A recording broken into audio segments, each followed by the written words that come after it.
الحمد لله رب العالمين والصلاة والسلام على رسوله الكريم أما بعد فأعوذ بالله من الشيطان الرجيم بسم الله الرحمن الرحيم كنت كنزا مخفيا فأحببت أن أعرف فخلقت الخلق صدق اللہ العظیم و صدق الرسول الکریم۔ عزیزان گرامی قدر، السلام علیکم ورحمۃ اللہ وبرکاتہ۔ حدیث قدسی میں نے تلاوت کرنے کی سعادت حاصل کی ہے۔ اس حدیث پاک کا ترجمہ سماعت فرمائیں کہ کنت کنزا مخفیا، میں چھپا ہوا خزانہ تھا۔ فاحببت ان اعرف، پس میں نے چاہا کہ میں پہچانا جاؤں۔ فخلقت الخلق، تو پس میں نے مخلوق کو تخلیق کر دیا۔ اللہ اور اس کے رسول کا قول سچا ہے۔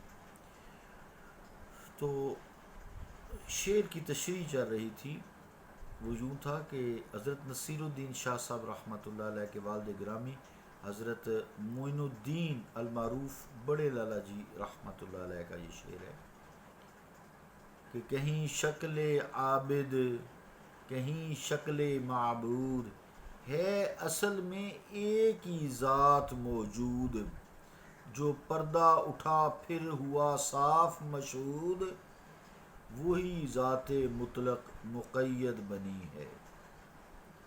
تو عزیزان گرامی قدر، اس شعر کی تشریح کے حوالے سے ہم اس نتیجے پر پہنچے تھے کہ اللہ کے علاوہ کوئی عبادت کے لائق نہیں ہے۔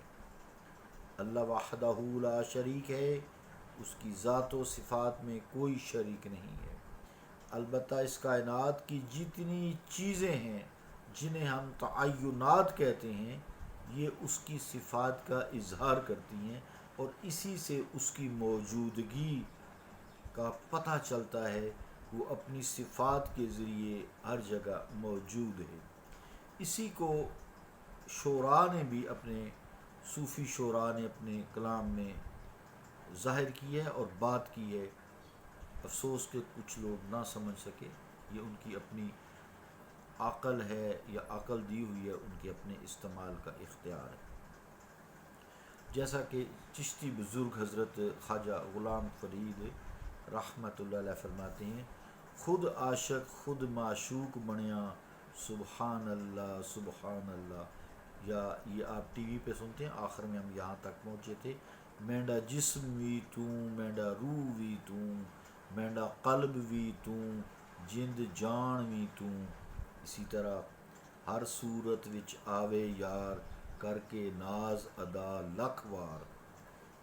شعراء کا کلام ہے۔ یا پھر ایسے بھی صوفی حضرات نے اس طرح فرمایا ہے کہ بن دل بر شکل جہاں آیا، ہر صورت عین عیان آیا، کتھے آدم تے کتھے شیس نبی، کتھے نوح کتھے طوفان آیا، کتھے ابراہیم خلیل نبی، کتھے یوسف وچ کنعان آیا، کتھے عیسیٰ تے الیاس نبی، کتھے لچھمن رام تے کان آیا۔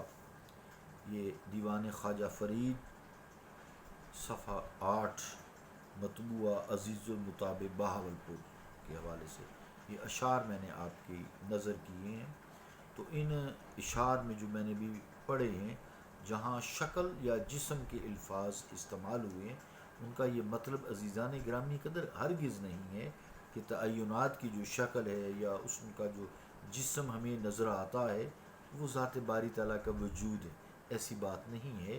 اللہ تعالیٰ شکل سے، صورت سے، جسم سے، یہ ظاہری آنکھوں سے، کان سے، زبان سے، یہ جہج کثافت کہہ لیں آپ، پاک ہے۔ اللہ تعالیٰ نور ہے، اللہ نور السماوات والارض۔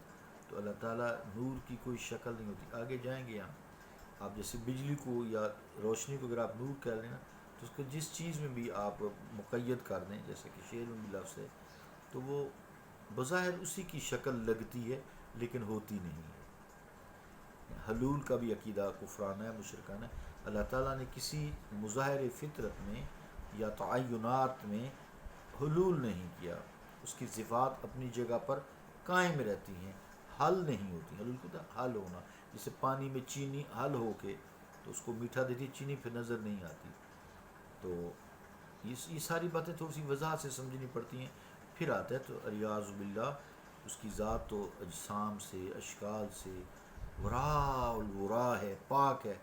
تو ایک کافی کے مکتب میں فرماتے ہیں پھر، کر توبہ ترت فرید صدا ہر شے نوں پر نقصان کہوں، کر توبہ ترت فرید صدا ہر شے نوں پر نقصان کہوں، اسے ذات الگ بے عیب کہوں، اسے حق بے نام و نشان کہوں۔ تو یہ درست ہے عزیزان گرامی قدر کہ جو تعینات کے اجسام ہیں، شکلیں ہیں، اس میں اسی کی ذات جلوہ گر ہے، اسی کی صفات جلوہ گر ہے۔ تو حضرت قبلہ خواجہ غلام فرید رحمۃ اللہ علیہ اور جو نصیر الدین شاہ صاحب کے والد گرامی ہیں، یہ جو شعر میں نے پڑھا ہے، ان کا مطلب بھی یہی ہے، مفہوم ایک ہی ہے کہ اس نے اپنی صفات کو اس کائنات میں ظاہر کیا ہے، اور ساری بدرجہ اتم اس کی صفات ہر چیز میں موجود ہیں۔ اسی سے اس نے اپنی ذات و صفات کا مخلوق کو تخلیق کر کے اظہار کیا ہے، جبکہ وہ خود اجسام سے، اشکال سے پاک ہے۔ مراد یہ کہ ہر چیز میں اللہ کریم کی ہی جلوہ گری نظر آتی ہے، جلوہ شان گری نظر آتی ہے، جیسے کہ کل یوم ہوا فی شان، تو ہر لمحے، ہر نئی آن شان سے، آن بان سے وہ جلوہ افروز ہوتا ہے۔ بہرحال وہی شکل معبود کی توجیہ اس طرح بھی ممکن ہے کہ جن چیزوں کو لوگوں نے معبود بنا رکھا ہے، جیسے ہندو ہیں، بتوں کو معبود بنا لیا لوگوں نے، عیسائیوں نے حضرت عیسیٰ کو، حضرت عزیر کو یہودیوں نے معبود بنا رکھا ہے، جسے مخلوق میں سے پھر ملائکہ کو معبود بنا رکھا ہے۔ اسی طرح اصنام کو یا دوسرے آگ کو معبود بنا لیا، سورج پرست لوگ ہیں، بدھ مت ہیں، بدھ مت کی پوجا کرتے ہیں، بدھش جنہیں کہتے ہیں۔ تو مراد یہ کہ ان میں بھی اللہ تعالیٰ کی صفات تو ہے نا، کیونکہ وہ بھی اللہ کی مخلوق تو ہے نا، چاہے انسان نے بنائی ہے پتھر سے، کس چیز سے بھی، تو مخلوق تو اللہ ہی کی ہے وہ۔ تو انسان نے خود اپنا اختیار غلط استعمال کر کے شرک کی شاہراہ پر چل نکلے ہیں، جو انہیں گمراہی کے گڑھے میں لے جا رہی ہے۔ تو اس کیفیت کو تمثیل کہا جاتا ہے، یہ تمثل کہا جاتا ہے، کہ وہ اسی طرح کسی شکلوں میں جب جلوہ گر ہوتا ہے تو اس کو تمثل بولتے ہیں۔ اور تمثل کی تعریف یہ ہے کہ چیز اپنی حقیقت پر برقرار رہتے ہوئے مختلف شکلوں میں، صورتوں میں متشکل ہو جائے، یا ان کا روپ دھار لے یا شکل ہو جائے۔ تو اس حقیقت کا، متمثل کا یا شکل ظاہر ہونا، وہ اپنی خاص وہی جیسے اپنی ذات پہ قائم رہنا، مراد یہ ہے۔ اللہ تعالیٰ تو شکل و صورت سے پاک ہے نا، اس کا ثبوت ہمیں قرآن کریم کی اس آیت سے بھی ملتا ہے، فَأَرْسَلْنَا إِلَيْهَا رُوحَنَا فَتَمَثَّلَ لَهَا بَشَرًا سَوِيًّا۔ پھر ہم نے بھیجا اس کی طرف اپنے جبرائیل علیہ السلام، حضرت مریم کی بات ہو رہی ہے، پھر ہم نے بھیجا ان کی طرف اپنے جبرائیل علیہ السلام کو، پس وہ ظاہر ہوئے ان کے سامنے ایک ٹھیک ٹھاک انسان کی صورت میں، بشراً سویہ، ایک بشر کی پورے مکمل سویہ کی شکل میں ظاہر ہوئے۔ تو اب یہاں سے اگر انسان، باقی بات تو میں کل کروں گا، سوچا تھا اس کو پورا کروں گا آج شعر کو، لیکن چلیں کل سے ہی۔ جیسے فرشتہ ہے، حضرت جبرائیل علیہ السلام فرشتے ہیں، نور ہیں، نور سے ان کی تخلیق ہوئی ہے، اور حضرت مریم کی تخلیق مٹی سے، انسان ہے، انسان کی تخلیق مٹی سے ہوئی ہے، پھر ایک وقت مٹی سے ہو کے پھر ایک نطفہ کو پوری کائنات کے لیے ایک سلسلہ بنا دیا، یہاں تک کہ عیسیٰ علیہ السلام نے اس کو بغیر بھی کر دیا، بن باپ کر دیا۔ یہ ساری سٹوریز آپ کو پتہ ہیں۔